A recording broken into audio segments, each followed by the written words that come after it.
Hello and welcome to a brand new series on Hammers Chat called If I Were Slav. Over the next couple of weeks, myself and a bunch of other people you recognise both from this channel, our second channel and the wider West Ham community are going to come together and answer a set list of questions, with the premise being, what would you do if you were Slav? Now, there's already another one of these videos already live, which I'm going to tell you how to watch at the end, so make sure you stick around to see that. But let's just get straight to it with the first question. If I were to choose one player outside of Lanzini who I would make sure would not be sold, it would probably be Pedro Obiang. There are probably some more obvious answers, but I think with Pedro, what you have is a really intelligent and capable centre midfielder. When he first came in, I thought he might be more of a box-to-box midfielder, going back and forth a lot. As he got game time, he was playing a lot as a sort of withdrawn defensive midfielder, someone who stayed purely in front of that back four. And he did really well. He's really good at just taking the ball. Because he's calm and collected when he's on the ball, it means once he dispossesses the opponent, he's able to find a pass quickly. He's able to keep it cool and keep possession of the ball, and that's vital in those roles. But what we've also seen this season a couple of times is him playing that box-to-box role and going forward and coming back. The assist against, I think it was Southampton, where he laid the ball through, was exquisite, and that's something that I thought we were going to get with him. So what we have is someone who's capable of playing both roles. If you want someone like Josh Cullen coming into the team, then you need someone next to him who's intelligent enough to be able to cover him, intelligent enough to be able to help him out when he needs it. And in Obiang, I think we have that. I think we have a player who seems to have wisdom beyond their years in that sense. And he's still a young player. He's still going to grow and get better, but he's cultured. He's cultured enough to know what he's doing already. And so for me, that makes him a vital part of this team. Aim for the season just has to be 8th. It just has to be. We've left Upton Park in order to progress. We're trying as a club to galvanise ourselves to move forward and become a bigger entity in football. And unfortunately, the only way of doing that is by progressing in the league, finishing up higher, starting to get into those European places. There's that top 6 which is solidified, and you have Everton trying to mould themselves into what could be top 7 as opposed to a top 6, and really try to push for those lower European places every single season. That's what we have to be doing. We have to be matching Everton. Everton are the people who are our main rivals in that sense. We have to be ahead of the likes of West Brom, Stoke, Southampton. Those are the people who we need to be beating regularly. We need to be getting past in order to grow as a club and move forward. So the aim for next season for me personally would have to be finishing 8th.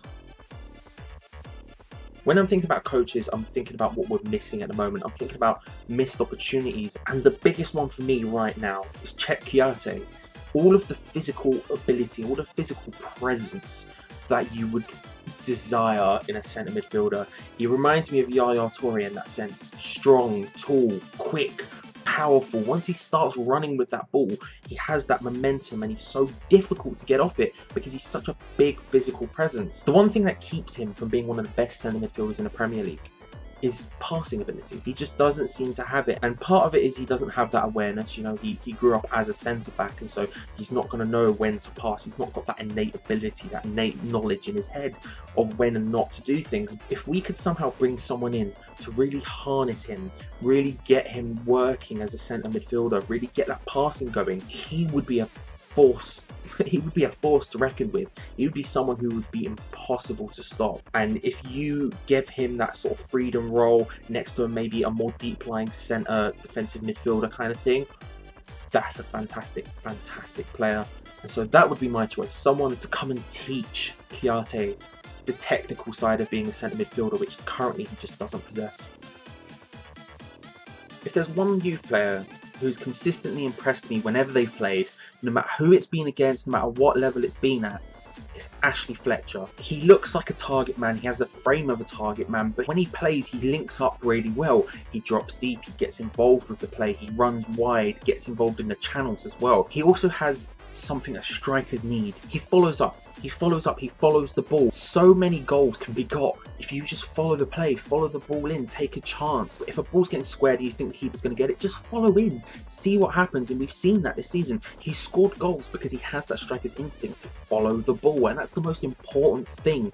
If he already has that at a young age, then he innately understands what to do. If we can get him used to playing at that level and really start to give him some game time so he grows and develops, we won't need to spend 15 million on getting in a third choice striker like Andre Gray. We have him here already.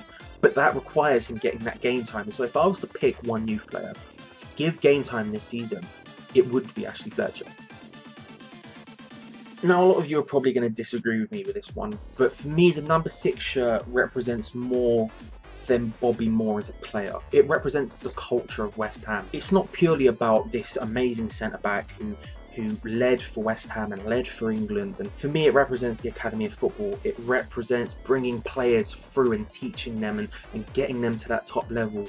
It represents playing football the right way, the West Ham way, playing, passing, smooth attacking football, entertaining football. It represents never giving up, stuff like that. And so if I was to unretire the number 6 shirt, by my own parameters, there's only one guy I would really consider giving it to. Mark Noble is a guy who represents West Ham in a lot of ways. He has his critics and his detractors, but he's a guy who came through the youth ranks. He's a guy who comes from the area. He's a local boy. He's a guy whose entire identity on the pitch to collect the ball and then find the better players, let people play, to let people around him have that ability and have that freedom to express themselves on the ball, to enable to do what we all love as fans. He has his detractors, and for completely and utterly fair reasons. He's limited in a lot of ways, but no one quite represents West Ham in a way that Mark Noble does for me. The best example of this, when Ander Herrera went down